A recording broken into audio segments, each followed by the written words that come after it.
Bonjour et bienvenue dans cette vidéo. Ceci est donc le troisième volet sur WordPress, puisque dans deux précédentes vidéos, je vous ai montré comment créer un blog WordPress en moins de 15 minutes.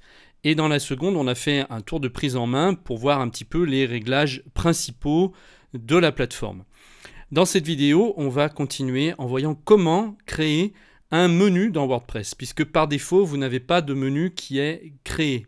Par exemple, si je vais sur le blog, voilà, j'ai pas de menu. Vous voyez, normalement, je devrais avoir un menu ici. Donc, après, selon le thème qu'on choisit, il peut se situer ici en bas, il peut être en haut. Ça dépend en fait du thème que vous avez choisi. Ça, c'est plus ou moins par défaut dans le thème. Donc, pour créer un premier menu, vous allez dans votre tableau de bord, vous allez dans Apparence, Menu. Ici, par défaut, vous avez une proposition. En fait, le système vous a pris toutes les pages que vous avez créées. Donc voilà, vous avez déjà une proposition, mais vous allez pouvoir faire ce que vous voulez, c'est-à-dire exclure ces pages ou les inclure, etc. Donc là, dans un premier temps, ce qu'on va faire, on va déjà créer le menu, ici en cliquant sur le bouton. Donc vous risquez de ne pas avoir la même chose ici, mais ça, c'est pas grave parce qu'on va pouvoir le modifier par la suite. Donc vous cliquez sur créer le menu et ici apparaissent deux cases. On me demande si je veux ajouter automatiquement les pages de premier niveau à ce menu. Je vous le déconseille, à moins que vous vouliez que toutes les pages que vous créez au niveau 1 apparaissent directement dans le menu pour gagner du temps. Donc il faut voir comment vous gérez votre blog. Mais logiquement, moi je vous déconseille de le cocher puisqu'on pourra ensuite sélectionner les pages qu'on veut au coup par coup. Le deuxième carré à cocher, c'est savoir si on veut que ce menu soit principal ou non, si c'est le menu principal. Alors, je ne sais pas s'il va être coché pour vous par défaut également, mais moi je vous conseille en tout cas de le cocher si ce n'est pas coché, puisque vous n'avez pas de menu pour l'instant, et là, logiquement, ça va être votre menu principal.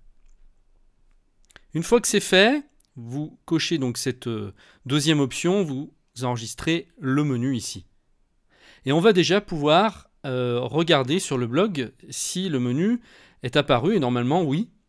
Donc on y retourne, je vais recharger le blog, je fais un rafraîchissement de la page. Et voilà, vous voyez qu'ici vient d'apparaître le menu avec les trois onglets donc, qui étaient définis par défaut. Maintenant on va personnaliser ce menu, on va revenir dans le tableau de bord. Et on va pouvoir donc faire ce qu'on veut. On va pouvoir ajouter des pages. Il suffira de cliquer à gauche ici pour ajouter une page. Donc la présentation, elle y est déjà. Sample page, elle y est déjà.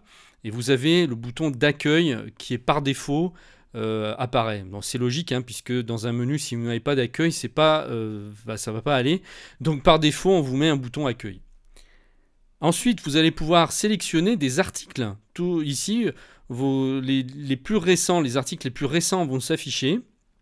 Vous pourrez tous les afficher si vous voulez. Alors après, quand vous en aurez plusieurs dizaines, voire plusieurs centaines, il faudra peut-être utiliser la recherche plutôt pour trouver l'article que vous souhaitez. Mais en tout cas, voilà, vous avez les plus récents qui s'affichent. Pour les pages, c'est pareil, vous avez les plus récents. Les plus récentes, affichez tout et recherche. Mais en général, des pages, on en a beaucoup moins que des articles. Donc, en laissant sur plus récentes ou afficher tout, vous pourrez facilement les sélectionner. Vous pouvez également créer des liens personnalisés. C'est-à-dire que là, on va pouvoir mettre carrément une adresse précise d'un site ou d'une page web extérieure à notre blog. On met absolument ce qu'on veut ici. Par exemple, là, on était sur un site de pêche. Enfin, le blog parle de pêche.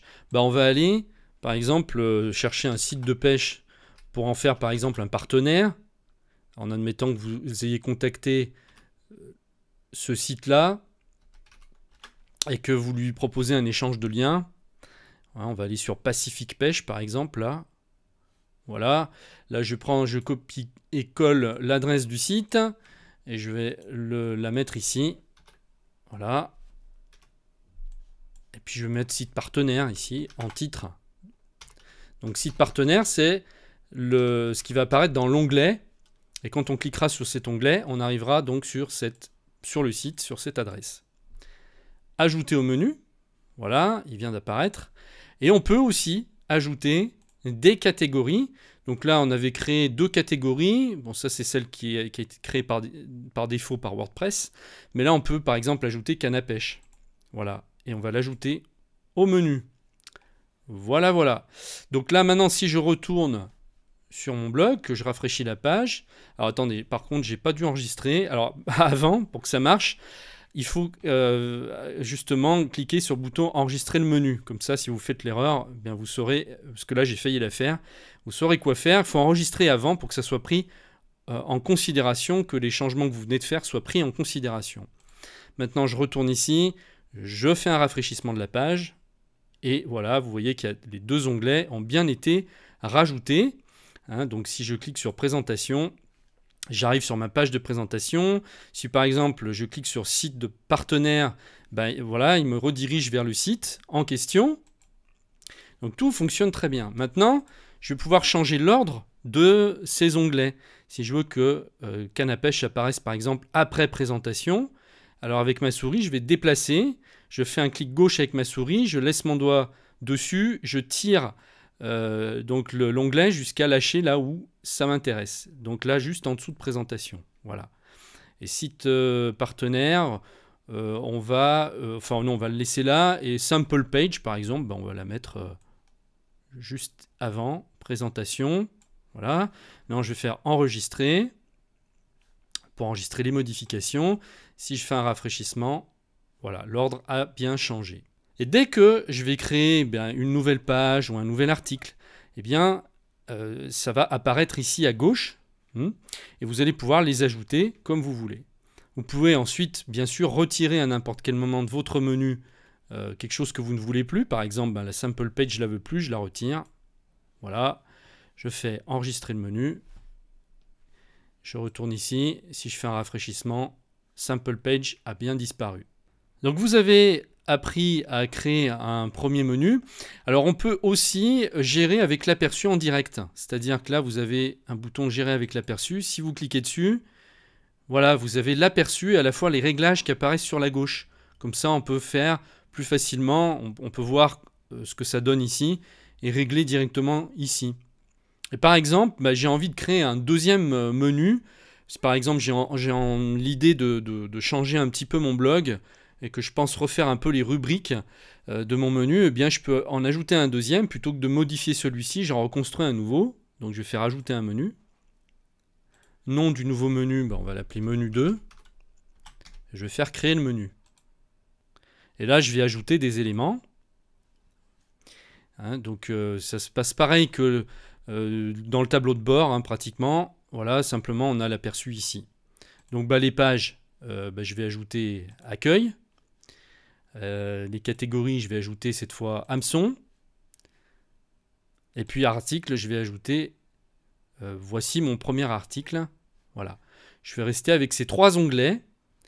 Et quand c'est bon, eh bien, j'ai plus qu'à faire enregistrer et publier. Maintenant, je vais lui dire que je vais sélectionner le menu 2 en menu principal du haut. Donc là, le menu 1 est sélectionné actuellement, on me le dit, mais moi je veux le menu 2 maintenant en menu principal. Je vais cocher menu principal. Et voilà, ça vient ici dans l'aperçu de se modifier. Vous voyez ? Le menu 2 est apparu. Par contre, tant que je n'enregistre pas et que je ne publie pas, ça reste en aperçu. C'est pas pris en compte. Vous voyez, si je retourne sur le blog et que je fais un rafraîchissement, j'ai toujours le premier menu. Donc il faut vraiment que je fasse enregistrer et publier. Ici, pour que, maintenant je rafraîchis, ça soit pris en compte. Donc vous avez 2 manières de gérer ces menus, de créer des rubriques, etc. Maintenant, je vais revenir sur mon tableau de bord. Donc je sors avec la croix ici. Voilà. Je vais vous faire voir comment on crée des sous-menus. C'est très simple. En fait, il suffit de faire une indentation en dessous du menu dans lequel vous voulez mettre un sous-menu. Si par exemple, site partenaire, vous voulez mettre dans canne à pêche, eh bien vous faites une indentation, vous tirez l'onglet un petit peu vers la droite et vous voyez que ça le décale et donc ça le met en sous-menu. Là, je vais pouvoir faire pareil avec présentation, le mettre sous accueil. Je tire, je mets une indentation. Voilà, ça le met en sous-élément. Maintenant, je fais enregistrer le menu. Et on va retourner. Alors, par contre, le menu 1 est plus défini maintenant par défaut. Donc, il va falloir que je le remette par défaut en menu principal. Donc, je peux retourner sur gérer les emplacements. Je peux le faire à partir d'ici aussi.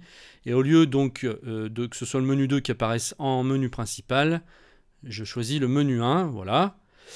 Et ensuite, j'ai plus qu'à faire enregistrer les modifications. Donc là, par contre, ce que vous voyez au-dessus, emplacement du thème, ça, vous ne pouvez pas le changer parce que le thème était fait de façon à ce que le menu apparaisse tout en haut. Après ça, vous ne pouvez pas le changer, à part si vous connaissez très bien le code et que vous grattez dans le code carrément du thème, mais ça demande des connaissances informatiques quand même assez poussées déjà. Donc je pense que si vous regardez cette vidéo, c'est que vous n'en êtes pas là. Donc, mais par défaut, voilà, normalement, si vous aimez le thème que vous avez choisi, ça ne devrait pas poser de problème. Vous voyez que ce menu-là est très bien où il est. Donc ça, on ne le change pas. Donc là, maintenant, on fait enregistrer les modifications. Le menu 1 est redevenu mon menu par défaut. Je vais pouvoir retourner ici et faire un rafraîchissement de la page. Et vous voyez que maintenant, on a deux onglets qui apparaissent en haut. Et en dessous, donc chacun des onglets qui apparaissent en sous-menu. Voilà. Et vous pouvez comme ça créer des sous-sous-menus.